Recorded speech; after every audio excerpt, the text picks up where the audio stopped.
Welcome, Pewter Report readers, viewers, and listeners to a brand new edition of the Pewter Report podcast, energized by Celsius. This is the Pewter postgame show where we will talk about a collapse of epic proportions by the Tampa Bay Buccaneers. They were up 17-3 at the half and went on to lose 34-23. Getting outscored 31-6 in the final 2 quarters of football. I'm your host, Matt Matera. Joined with me is Adam Slavon and Josh Capo, who during the game day show said, "Who are these guys?" And then as you see on the sign there, oh yeah, we know these guys. Adam, I think you said it on the game show, and you said this started out as a feel-good family home movie, and then it turns into an absolute like Jason Voorhees, Freddy Krueger style of slasher film. It was repugnant. That's the word I'm going to use, repugnant. Going through all the memes and the videos, the best thing I found was they had us in the first half, not going to lie. Yeah. It was a complete mirage. And Josh, an epic collapse. Josh, your overall thoughts. We can kind of take this game, quarter by quarter, but before we get into that, just your overall, like my brain isn't really functioning anymore. Just seeing like how bad. Yeah. I like the pop culture reference in terms of like the movie. The one that comes to mind for me is the Rocky Horror Picture Show. If you think about the start of that movie, it's all black and white. It's all wholesome. It's Susan Sarandon and Barry Bostwick, oh, I love you. Everything's going to be wonderful. And then they get to Dr. Frankenfurter's home and it goes to color and it becomes this entirely different, very, for them, scary, but very, very different movie. And that was definitely, it was a tale of two halves. I tweeted about this a little bit earlier, but I think this game really shows you the difference between what the Bucs ceiling is and what their floor is. And the floor is much different than the ceiling, right? The ceiling was the first half. Everything kind of went right. The execution was fantastic. The play calling was improved, although it's still not fantastic. And they were able to outscore a quality opponent 17-3. And then you saw the floor of the second half where the offense gave away the ball more in the second half than it may have done the entire season prior. I'm sure I'm exaggerating that, but not by much. The defense, I'm not even going to put this on the defense. I mean, they were put in an absolutely impossible situation, basically defending every drive on their side of the field. And the Bucs were outscored 34-7 or 31-7 in the second half. There's your difference. 31-6. Right? They didn't even get the 2-point conversion.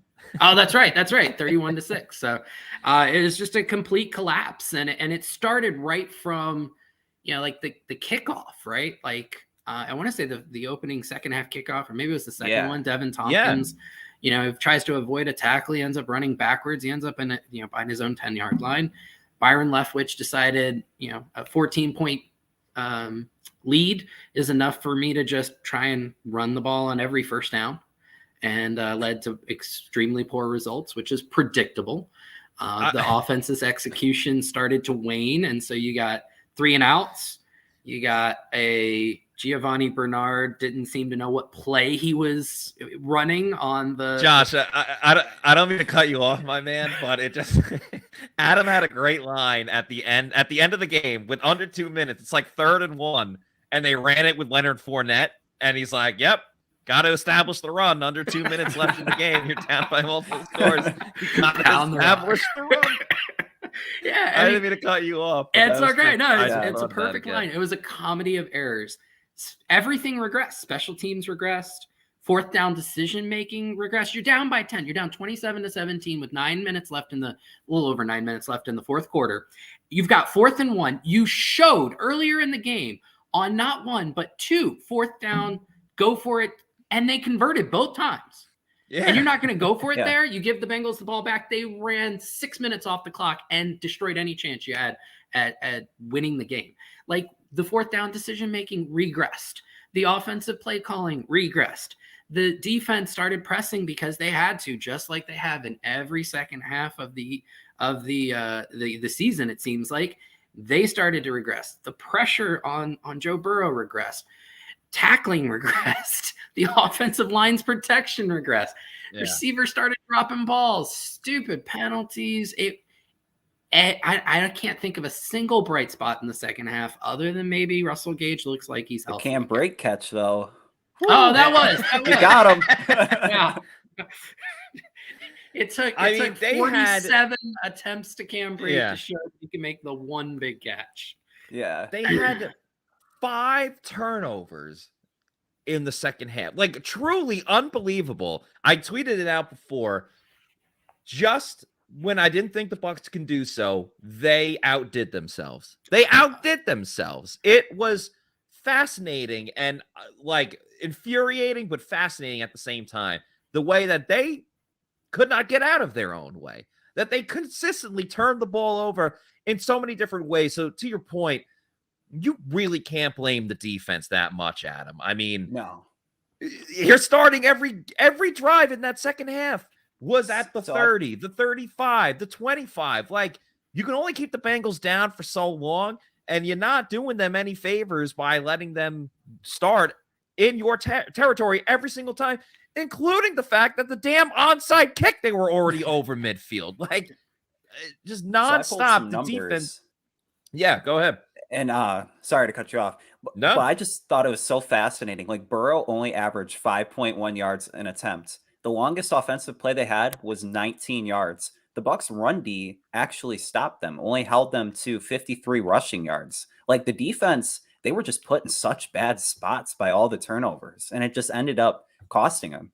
Yeah, the one thing I will say about the defense is they had, I want to say, 3 critical penalties that contributed to Bengals points. So, Joe Burrow decided on a 3rd and 4 or something like that to start doing laps towards his own goal line, right? Like, just, I'm going to take a leisurely jog from like our own from the Bucs 20 back to the midfield. Finally, they got a sack, and that would have been brought up 4th down. It would have taken them out of scoring position. And this was before things they were getting out of hand at that point, but this could have been the turning point, right? Yeah. Levante David gets called with a dumb penalty, right?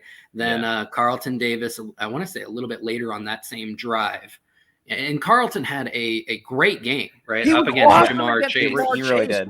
He was all over Chase. Chase had, he ended up with, I think, 7 catches, 60 some odd yards and a touchdown. Most of that production came against anybody other than Carlton Davis. Yes. Davis had him covered all night, was physical at the catch point, prevented Chase from making so many of those signature, contested catches. But on this one particular play, he ends up getting helmet to helmet, creates another 1st down. The Bengals ended up scoring a touchdown on that drive. And then later on, Will Golston got drawn off sides, I want to say, with about 4 minutes left on the clock on the drive that really kind of put everything away on a 4th and 1, where he fell for a little leg action that Joe Burrow did. And I mean, clearly just somersaulted over to the Bengals side. So, yeah, I mean, I was tasked with most impressive this week. And first half, I had me a list. Tom and the Brady, second Mike half, Evans. Yeah, the second half, I sprained a finger hitting the backspace button. Let's talk a little bit about what went right for the Bucs in the first half, and then what they weren't doing in the second half that made it kind of all spiral out of control. Before that, though, of course, got to remind everybody that the presenting sponsor of the Pewter Report podcast and the Pewter Postgame show is Celsius Energy Drinks. We love them for so many reasons, starting with the variety of flavors that they have. Even when the Bucs lose egregiously and in terrible calamities, we still keep the vibes very high here. And I would recommend getting the Arctic Peach or Tropical Vibes. A ton of different flavors. You can go sparkling wild berry, peach mango, classic orange, watermelon berry as well. That's one that I've been drinking more lately. And the key is this is the healthy version of an energy drink. 7 essential vitamins, 0 sugar, 0 preservatives. None of that post-energy drink crash you might get with other products. It's just the perfect thing to get you through your day. It's great to substitute it for coffee. I know Scott Reynolds and America's favorite backup quarterback, actually the world's most favorite backup quarterback, Blaine Gabbert. He substituted it for coffee as well. So go to the Celsius store locator, check out where you can find a Celsius energy drink near you at your local bodega. And then when you find out that you love Celsius, and we know that you will, do the subscribe and save over on Amazon. Have it shipped to your house. Get it in bulk. I recommend getting the variety pack because variety is the spice of life. You can enjoy every single type of Celsius energy drink. Have it sent to your house or apartment every 1, 2, 3 weeks, whenever you want it. Just make sure you're drinking Celsius energy drinks, the official sponsor of the Pewter Report podcast. There's some more flavors there, keeping the vibes very high. That's what we're going to do on this show. We'll talk about the one good moment for the Bucs. That was over in the first half. Adam, in your opinion, we watched the game together on here on a bit of a delay, but that's no big deal. What exactly was Tampa Bay doing right that we hadn't seen in recent weeks? Let's talk specifically on the offense. We can get to the defense too. But, what did Byron Leftwich actually do correctly that we hadn't seen from Byron Leftwich since, I don't even want to give him credit for the Germany game, since week 1? Yeah, I think it definitely starts with the blending of play calling on offense, mixing up the play action passes in the beginning. It really, it was like a different element of the offense that we really haven't seen.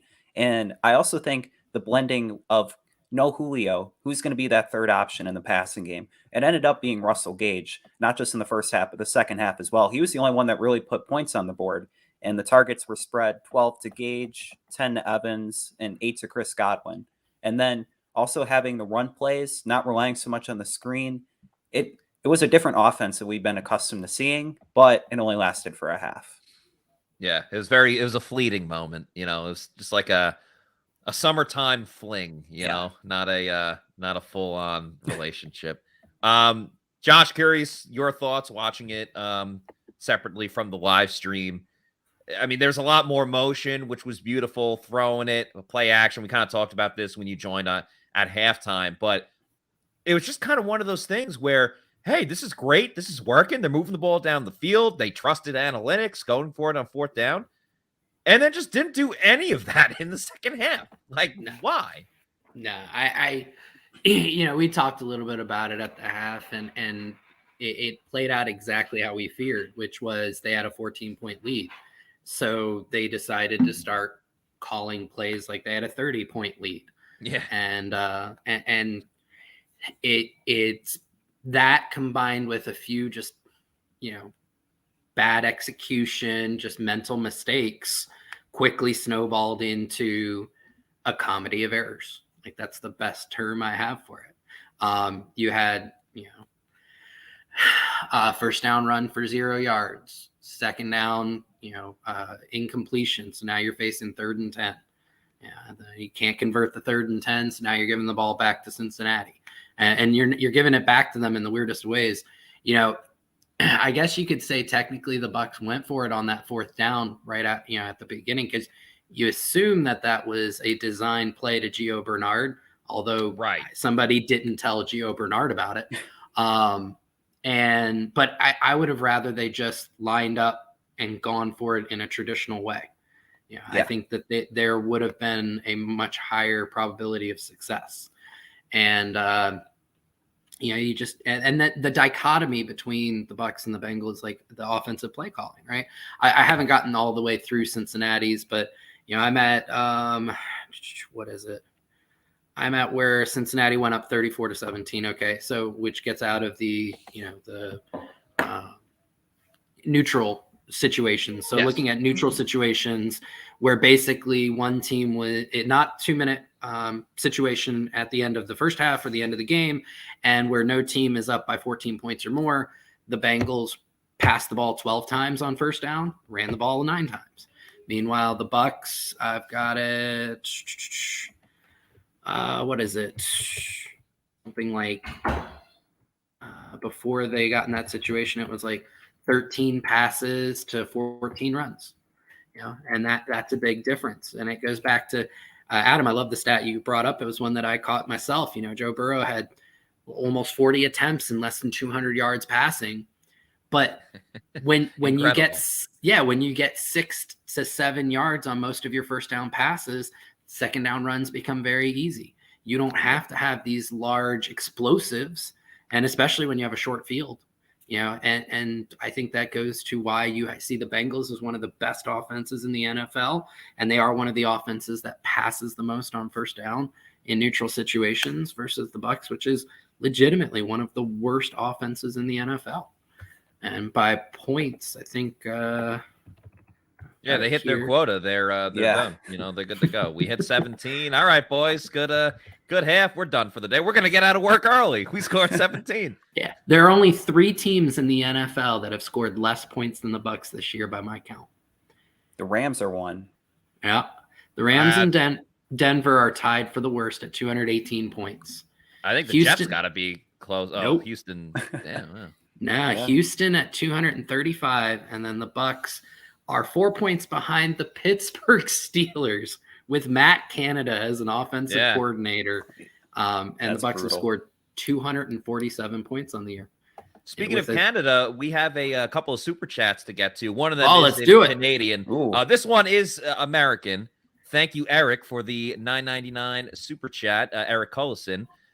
Eric says, the defense was put in terrible positions, but we all watched the offense turtle start going into the predictable offense we had seen. So, once again, and this kind of goes on top of what Eric was saying, 5 turnovers in the second half, 4 turnovers in the third quarter. I've been lucky enough to cover football for a couple of years. I watched football my entire life. You guys watched a lot of football. I have never in my life seen something like that where they turned it over every single time. And, it started with the Giovanni Bernard fumble, which Todd Bowles said in the post-game press conference that Giovanni Bernard just straight up just didn't catch it. But watching those slow-mo replays, he didn't even know the ball was coming. So there had to be some type of miscommunication there.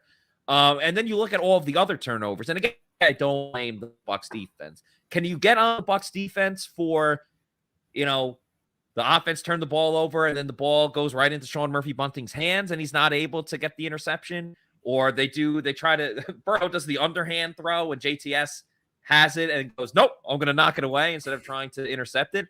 Yeah, sure. But you got to take baby steps with this defense. They got 1 interception. That's a hell of a day for them. But then the rest is on the offense. But yeah, I'm with you. I mean, the Bucs don't even get into that fake punt situation if they don't go 3 and out on the first drive. And then the 3 and outs just absolutely snowballed from there. Adam,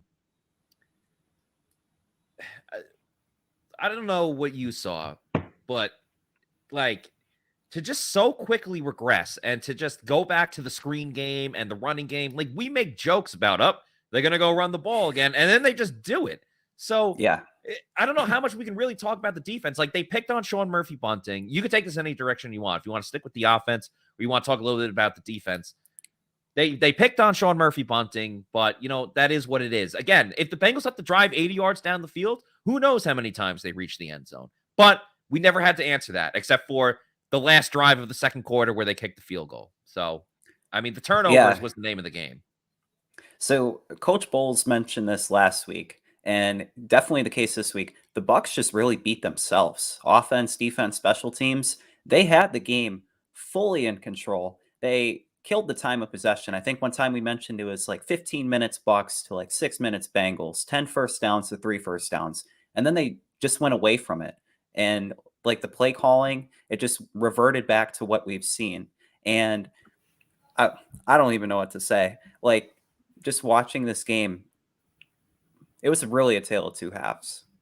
I don't remember a single play action in the second half. Yeah. I think there was a couple. I've got I've got a shit memory, so maybe that's it. But I legitimately don't remember a single one. But it was absolutely ridiculous. Josh, isn't it hilarious? Well, I mean, there's a couple hilarious things. One, that the Bucs scored on a screen pass touchdown. But two, of all the bad things about the Bucs offense, like throughout the whole season, I'm not just talking specifically about this one game. The one minor positive that you could turn to is like, all right, well, the Bucs don't really turn the ball over that much. Tom Brady only had a few interceptions on the season.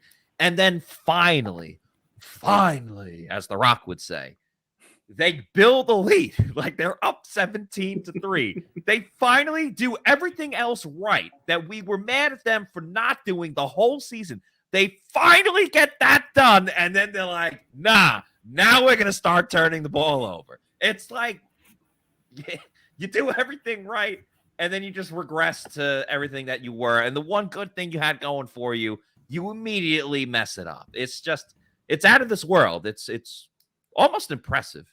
They outdid themselves, like I said earlier. It is something. I mean, I think we're being too negative. I really do. First of all, it was only 4 turnovers because technically the Gio fumble thing, that's not considered one because it's a turnover on downs. Okay. Yeah. So there's the first one. Bucs catch a break. Yeah. Right. Only 4 turnovers. And why are we being so critical of a division leading team? Yeah, that is true. For they sure. are. Yeah. I mean, the winners write the storybooks. Yeah, they're just as good as the Chiefs, the Bills, the Vikings, the Eagles, right up there. The Eagles, the 49ers. This is like, I think I've used all division. We should do that as what do these teams have in common? The Bucs, the 49ers, the Vikings, the Eagles, the Bills, the Chiefs, the Titans, I think still are there. And now the Bengals. What do all these teams have in common? They're all division leaders. This is like, I think I've used this, this analogy before, but there's that meme. It's from an episode of SpongeBob when like, the whole town is like burned down and everything because SpongeBob and Patrick are trying to do something. And SpongeBob's like, we did it, Patrick. We saved the city. And that's like exactly what Tampa Bay being in first place in the NFC South. I want to put that side by side with the Patreon at the Krusty Krab where everything's like burning down. Yeah. This is fine. Or no, that wasn't Krusty Krab. That was a different one. But yeah, it's like a dog sitting at a table. Everything's burning down. And he's like, it's fine. This is fine. Yeah, we have another super chat to get to in just a moment, but we'd be remiss if we didn't talk about our friends over at the Seminole Hard Rock Casino, where if the Bucs can't win, at least you can win by heading over to the casino. Just the way you like it. Me and my wife decided we'll have some fun. I was playing a 2-cent machine. 6 bets in, I hit a jackpot. $117,000. Hi, my name is Tara, and I won over $500,000 playing slot. I do this full time, and I would not change it for the world. I'm Gloria. I won over $2 million at Seminole Hard Rock Casino. I went and bought a bunch of jewelry. My name is Mike, and I won over $350,000. I love playing baccarat because it hits different. When you pull in that card and you flip over that 9, beating that 8, can't miss. I'm Jimmy. I won $500,000 in a slot tournament at Seminole Hard Rock in Tampa. Even a blind squirrel can get a nut sometimes. My name is Philip, and I won $215,000 on Blazing Sevens. Putting my last $40 on the table, next thing you know, bam, $215,000 jackpot. I hit that bad boy. I didn't realize how much it would change my life. You only live once. Have fun with it, right? Anybody can win at Seminole Hard Rock in Tampa.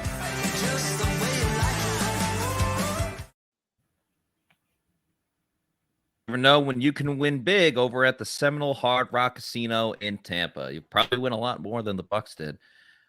We had a super chat just found it. Brandon Burkhart, $6.99 Canadian. Thank you, Brandon.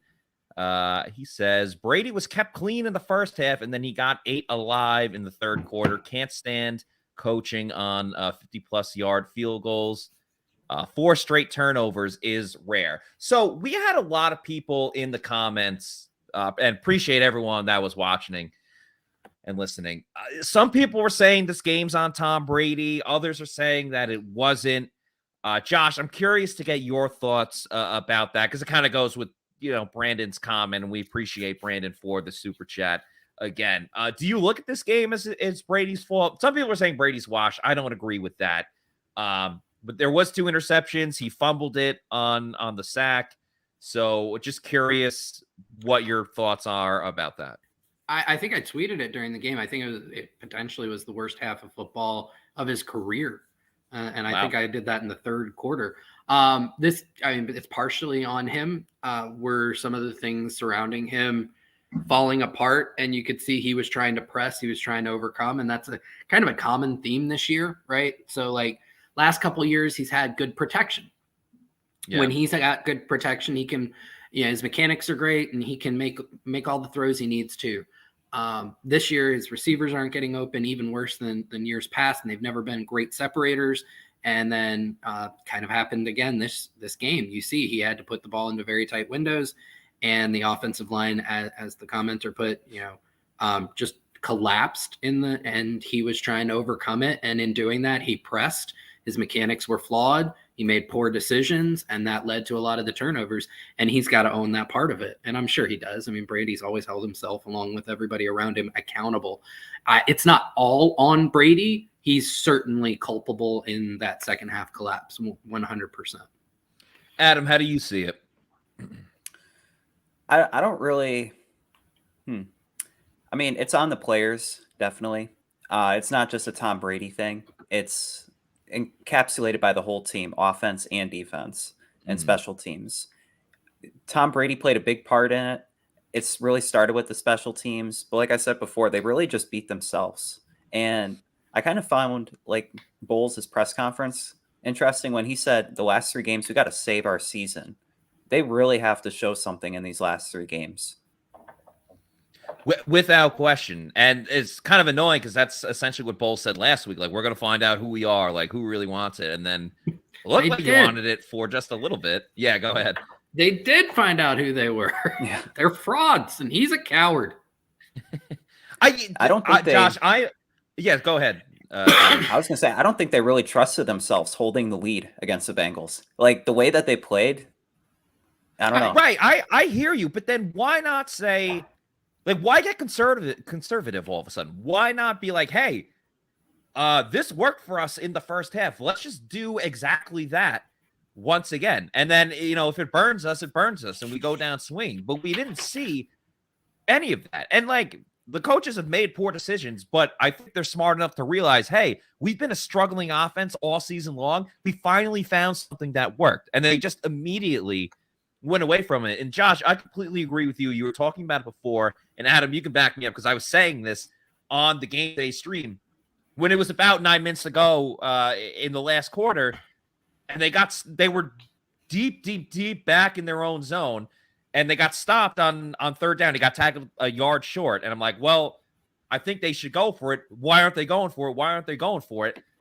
You have 9 minutes left and you're down. I think they were down 10 at the time. Like, you're not going to get the ball back that much. This is way different than when they were punting it with like 7 minutes to go against the Saints and down 2 scores. The Saints are way more inept than the Cincinnati Bengals, who just went to the Super Bowl last season and got better on offense because they have a better offensive line than they did the year before. So that's the cowardice right there. I totally agree with you from that standpoint. And we got another super chat from Eric. So thank you so much, Eric. Another $9.99 super chat.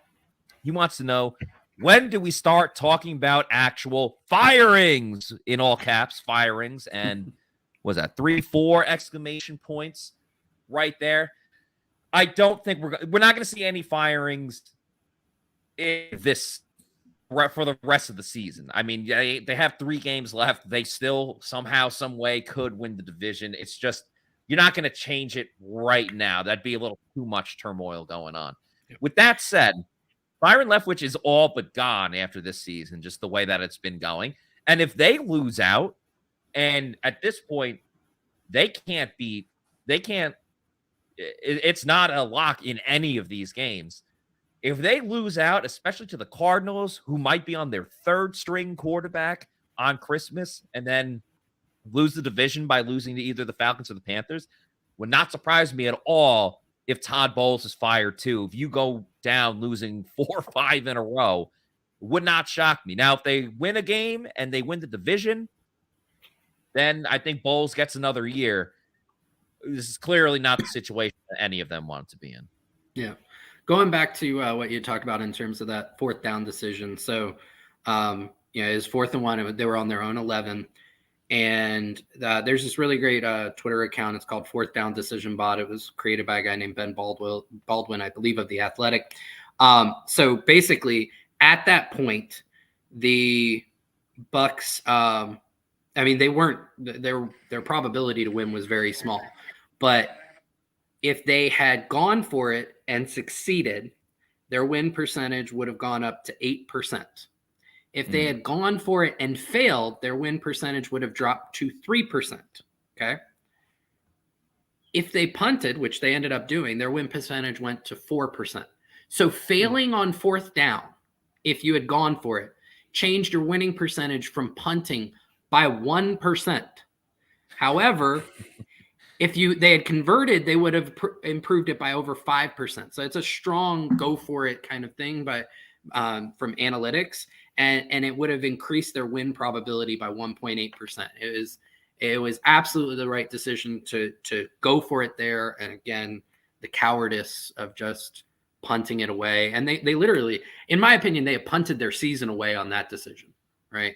Because I don't see this team winning the next 3 in a row, and I don't see them winning the last 2, which is what they need to do in order to win the division. I don't see it happening. Honestly, we'll see what's up with Colt McCoy. For those that don't know, backup quarterback for the Cardinals, Colt McCoy, who's now the starter because, what's his name? Kyler Murray. I was about to say a different quarterback. Kyler Murray is out for the season. He got a concussion in this game, whoever they played today. Obviously, that's a very serious injury that you don't know if he's going to be able to play next week. But if Colt McCoy plays, I might even pick the Cardinals over the Bucs because they've shown that they can play like somewhat adequately with Colt McCoy as their starting quarterback. And the only reason the Bucs are in first place is because the Panthers lost today. They lost to the Steelers, and the Saints lost to the Falcons. So once again, it's a 4-team race. Like, this might not get decided until the last week of the season, just because all of these teams are so bad. But Adam, do you see the Bucs winning this division? And I'll ask you a separate question: is there any positivity that we can take from maybe an individual performance from a Bucs player? Because as a team, clearly not. It was a collapse of epic proportions. But yeah, what do you say? So both great questions. Now, in the first half, J.C. Allen, he was the only one that picked the Bucs to win this week. And I was like, I might be on a raft on my way to that island, Yeah. And now that ship has sailed. The raft, it ended up sinking in the middle of the ocean. But looking forward to these last 3 games, the long-term ramifications of these 3 games, because they need to win at least 2 or 3 of these games, which we haven't really seen the Bucs play that well this season. And if we're not seeing them play well this season, Josh, you wrote a great article this week about the cap situation in 2023. And will the Bucs even keep any of the coordinators? We mentioned Byron Leftwich. What will they do with their defensive coordinator situation, their special teams coordinator? Will Bowles return? There's Keith just so many questions. And Byron Leftwich are on this coaching staff next year. I quit. There's just so many questions to this team and not many answers. We saw answers for one half, and yeah. I like this comment from Grizz. I'm just rooting for Mike to get his 1,000 yards. Yeah, Mike Evans was a positive note again in the first half. Like, made a ton of catches, had over 70 yards. Of course, his best play was taken back by the blindside block by Chris Godwin. So even when things are going well, they weren't all the way going well. Let's go back real quick about the Giovanni Bernard situation, because our Pewter Report account tweeted out 2 videos. I'd recommend you guys checking it out if you haven't seen it yet. The first one says Bucs running back Giovanni Bernard tries to dodge the media instead of answering questions about the botched fake punt. In the second video, he answers a question or two, and I haven't watched the video. So I watched it. He gave the same exact answer. You could tell he was very perturbed that he had to even answer questions. And he just kept reciting basically the same exact thing, which was, it's on me. It's on 25. That was on me. He initially said there was a miscommunication and then just defaulted to that. You could tell he was very upset. He did not want to talk to the media. And I think from the way that the Pewter Report account construed it seems like Gio did not know that was the play. Whereas Todd Bowles in his press conference said he should have known, or that he was aware. Initially, when I saw it live, I almost thought that Gio just didn't expect the snap to happen at that moment. That's what it looked like. Yeah. But it would seem, based on the way our Pewter Report account it has laid those tweets out, is that Gio was just unaware that was the play. Which, if that's the case, I mean, again, another nail in the coffin of Keith Armstrong. How do you know the guy? How does the guy who's supposed to get the ball not know that he's going to get the ball? Right. I mean, the special teams was almost just as bad as the offense, which I'll talk about in just a moment. But Adam, you mentioned like going on a raft, going to an island. You know, it kind of reminds me of like Pirates of the Caribbean when Johnny Depp's character, Captain Jack Sparrow, is on his own island. And they're like, oh, like when he got kicked off the Flying Dutchman or whatever it was. And they're like, how'd you get off that island? And blah, blah, blah. And he finds his way back. He drank a lot of rum and everything. But when I think of Pirates, of course, I think of the official beer of PewterReport.com, Pirate Republic. They are based out of the Nassau, Bahamas, and are coming to Florida, invading Florida just in time for football season and the holiday season. Beer brings people together to celebrate life. That means celebrating it in the spirit of the original pirate code, which is a sense of belonging. You have the Long John Pilsner in the red can, my personal favorite. It's perfect for tailgating or having fun at the beach. Take No Quarter IPA in the green, so you can mix the red and green, Christmas colors. It's the best IPA that you'll drink and packs a little extra punch with that 7.2% alcohol. You can also drop an orange slice in the Golden Haze of Piracy Belgian wit beer and enjoy that pirate life. That's over in the gold can on the right side over there, or left. It does a mirror image to those watching. Anyway, all great beers. Really enjoy it. You can get them at Total Wine and More, Lucan's Liquors, Party Liquors, and select ABC liquor stores in the greater Tampa Bay area. They are expanding across the state of Florida, which is a fantastic thing. I get my Pirate Republic at the ABC liquor store. So live life on your terms and drink like a pirate with Pirate Republic beer. But yeah, as I was alluding to before, I mean, each phase was bad at one point or another. But even besides the botched fake punt, whatever it was with Giovanni Bernard, special teams was bad besides that. You know, Ryan Suckup, Adam, we could talk about it. Ryan Suckup missed a 50-yard field goal, which in today's NFL, you should be making a 50-yard field goal. Josh, you seem really hyped up about something. You're muted. I was going to say it helped me hit my underdog play. Oh, yeah, there you go. I had him at minus or at under 1.5 field goals. He hit one, and my play actually hit. So there's a little plug for underdog. Made myself a nice little $30 there. Nicely done. Nicely done. Yeah, I didn't even come close to hitting mine. I had the Evans over receptions, but I had the over on the passing yards for Joe Burrow. And when you start every drive at your own 30, at the opponent's 30-yard line, doesn't matter how many times you get the ball. Yeah. But it wasn't even just the suck-up missed field goal. I mean, Devin Tompkins, we gave him a lot of praise, myself included, a lot of praise last week for what he did as a returner. Had that big 50-yard return, 54-yard return to open up the third quarter in San Fran. This week, not the same results. I think he was a little excited about, again, because he's from Fort Myers. It's about like a 2.5 hour drive. Friends and family in the crowd. I think he wanted to, impress them, and I understand that, but there were some returns he should have had no business of taking out. Got tackled at like the 15, the 10. There was one where he broke a tackle, but he was going backwards, so he even lost more yards. There was a questionable punt, not the first one in the game where he caught it on a bounce, but there was a second one where I felt like he could have like ran up and at least caught it. And even if you don't get any momentum moving forward, you at least save like 5 or 10 yards the way that it bounced and then went to him.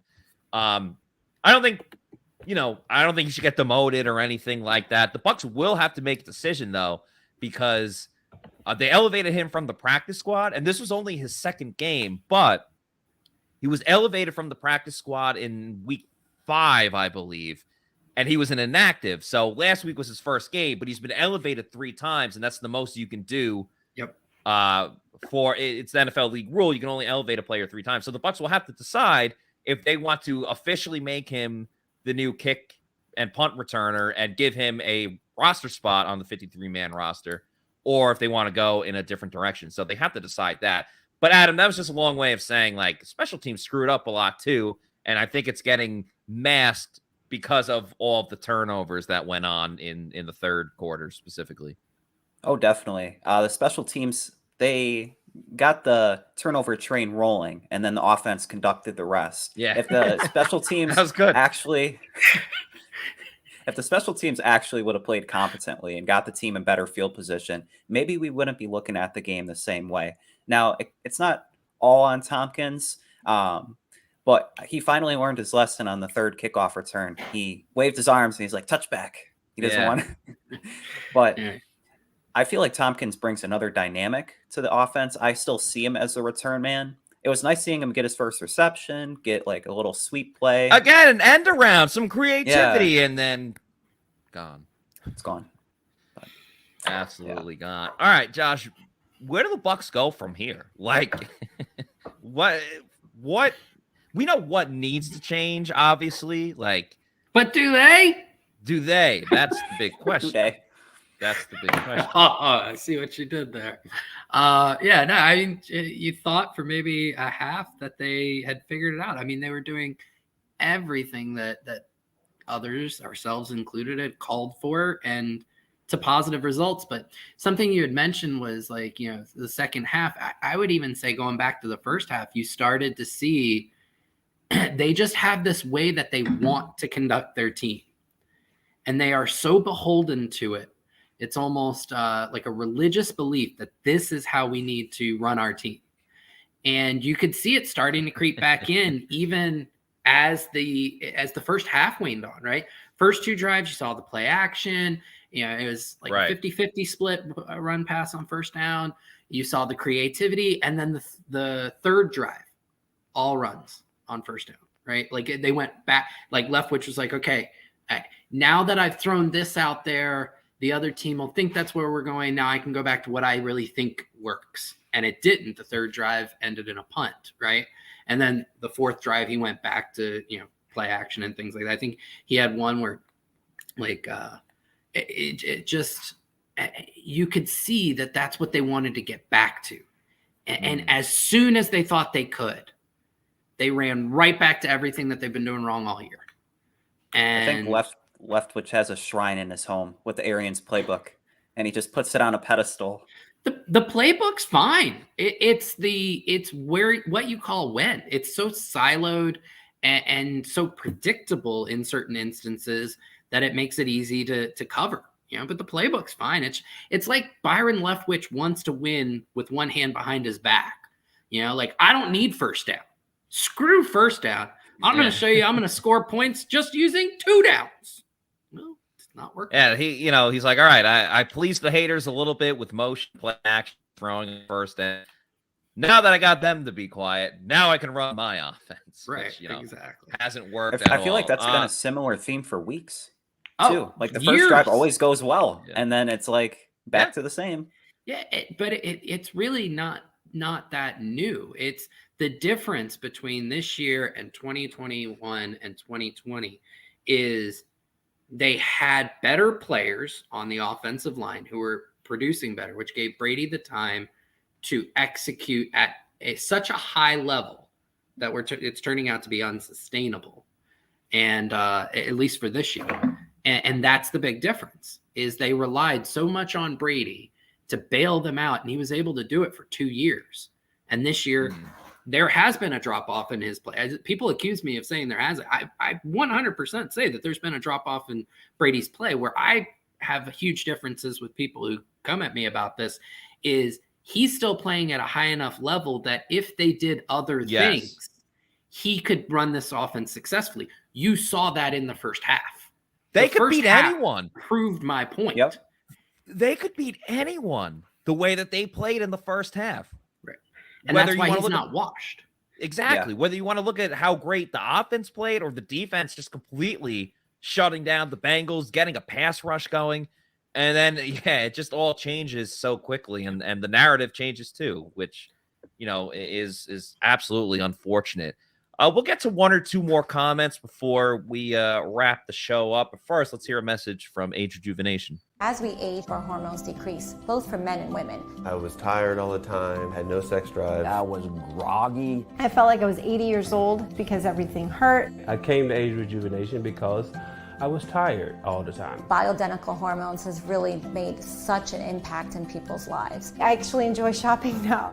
Got all my energy back. Mind is sharp. I feel like I'm 18 again. It was perfect for me. Get with Age Rejuvenation. Do it now. Don't wait. Call Age Rejuvenation today. Better, feel better, have better sex using Age Rejuvenation. It can help you out with testosterone therapy, peptide therapy, stem cell therapy as well. You've heard John Gilmore, Scott Reynolds talk about it a ton and how much it's helped them, whether it's helping them feel younger, lose some weight, have more, energy to go about their day, no naps in the middle of the day. So check out Age Rejuvenation and how it can help you. Let's get to, maybe a comment or two, see what's going on. Yeah, just that. Got a chat from Marquise Davis. Thank you, Marquise, for the $5 super chat. He says, as someone who has seen every Brady game, he has just been off this year. I don't know if it's the personal stuff, but something is amidst. I think, Josh, you kind of answered this already, but I think it's just more of he hasn't been as good as he was his first 2 years here in Tampa. I think we can all point to certain throws that he hasn't made. But again, not off enough where the team has to be this bad by any means. Yeah, go back to 2019 as last year in New England. There's a lot of similarities there. It's again, and there's this conversation in football circles about like the top tier of quarterbacks and what defines them. And most agree, they may not agree on who's in the tier, but they agree in terms of the cutoff is the top tier quarterbacks are able to just elevate above the circumstances around them, right? Bad offense. Burrow did it last year, right? Bad offensive line didn't matter. He was still able to execute the offense, even though he was pressured like 40% of the dropbacks he was on. You saw Josh Allen kind of go beast mode last night against Miami, where they just went to a quarterback power run and he moved upfield 45 yards and got them into field goal range to win the game. You see Mahomes do it with all of his magic, from time and time again. That's kind of that top tier. Brady was in that type tier through his processing, his ball placement, his ability to read a defense, all of those things for a very long time. I don't think anyone will argue that he's in that class at this point. He's not a top 3, not a top 5 quarterback. He's still in that top 10 to 12 range. And that type of quarterback is able to operate a system well, right? And the system that has been set up for Brady is one that requires him to have time, right, to get the ball downfield, because the deep shots are not nearly as plentiful as they were in 2020. What a lot of people may not know is they're right around the same as 2021. His first year in Tampa Bay, Brady threw the ball 20-plus air yards or more, about 16% of his throws. Last year, that fell to 11%. This year, coming into this game, it was right around 10%, right? So those shots have basically evaporated from his first year.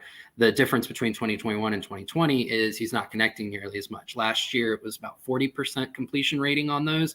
This year, it's around 32%. That eliminates about 25% of those completions, right?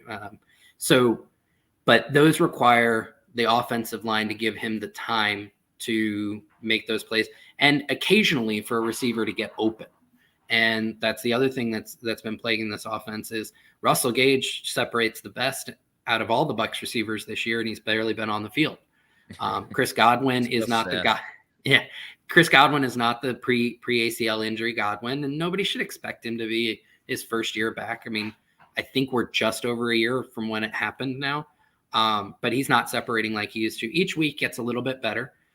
Evans is not getting separation. So you have all these things around him that aren't doing well, and you see Brady trying to elevate above it like he was able to do in 2007 or even 2016 or 2017. And he doesn't have that anymore. But you give him the time and you give him a receiver separating even a little bit.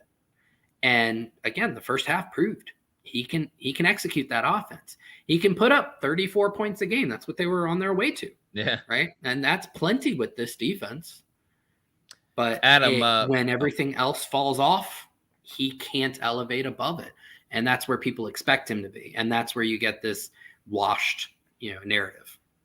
Right. I think people just see the Brady magic and expect like, oh, what do you mean he's not like absolutely perfect the rest of the time? And, when they start losing, then it's like, oh, it's all the pundits being like, he's done. And I don't know. He tends to prove them wrong more often than not. Sure. Before we sign off, Adam, any last comments about Brady or just anything else regarding the Bucs? Yeah, just kind of build off Josh's point. So we've seen for 2 decades Tom Brady be when he's in a system, when he's in a structure like he was in New England, like the first 2 years in Tampa Bay when he has enough playmakers, he is that piece that carries a team to reach the pinnacle, to reach the Super Bowl. And now without those playmakers and the system around him not being as efficient as it has been in years past, I agree that we've seen that narrative of him falling off, but it's such a gradual decline from the 6 to 7, like range to 12 to 13 and some of those metrics, and he's carried a team on his shoulders for 2 decades, and he can show it in doses like we've seen in the Rams game, like we've seen in the Saints game. He can still bring it, but it's unfair to expect that every single Sunday when everything around him is just falling apart. No, that's a good point, a good take, and I think we'll end it on that note. Want to thank everyone that watched and listened to today's tailgate show, game day show, and now this Pewter post-game show. We will have another Pewter game day show going on Sunday on Christmas. The tailgate show will start at 6:30, and then I'll be on for Pewter game day show at 8:20 for Bucs versus Cardinals. We'll see what goes on in that game. That's going to do it for us today. We will have a show tomorrow at 4 o'clock like we normally do on Monday. Further breakdown, extra comments from Todd Bowles, and see what's next for the Tampa Bay Buccaneers and if the Bucs can right this ship, because they're still playing for a playoff spot, believe it or not, as number 4 seed, baby. Yeah. Oh yeah. As wild as this has been in all the ways he didn't, as bad as the season's been, you just got to get into the dance and see what goes on from there. So for Adam, for Josh, I'm Matt saying thanks everybody for watching and listening, and we will see you tomorrow for another edition of the Pewter Report podcast. Out.